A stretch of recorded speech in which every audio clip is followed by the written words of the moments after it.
Moyoni mwangu nimejawa na shauku, nimejawa na nia, na nasikia uchungu usio wa kawaida juu ya wanadamu na juu ya watu, jinsi wanavyoishi na watu wanavyoenenda.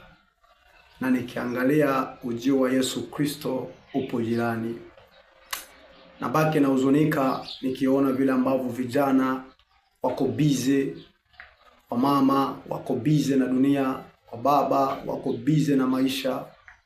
Hakuna mtu anayekumbuka habari ya Yesu Kristo. Hakuna mtu ambaye anajaji kwenye fahamu zake kwamba kesho yake atakuwa wapi. Hakuna mtu anayeweza kufikiri kwamba baada ya maisha haya anaenda wapi.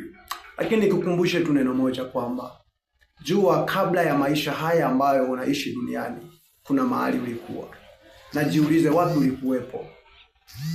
Na ukijiuliza wapi ulikuwepo, utajiuliza ulikuwa unafanya nini wakati huo, na ulikuwa na shughuli gani wakati huo.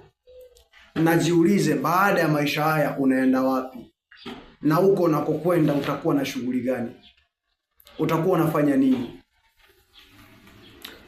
Na nataka nikwambie, kama ilivyo kuzaliwa umezaliwa, jua kufa pia utakufa. Na jua kama kufa ni lazima, basi jua kumtumikia Mungu pia ni lazima.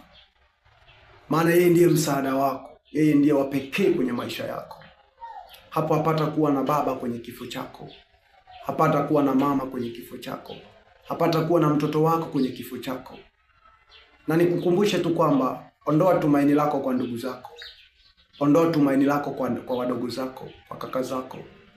Ondoa tumaini lako. Wako watu walikuwa na matajiri, wakaweka tumaini kwa baba zao kwa sababu ni matajiri, lakini saa ya kifo ilipofika, utajiri wao haukuwasaidia.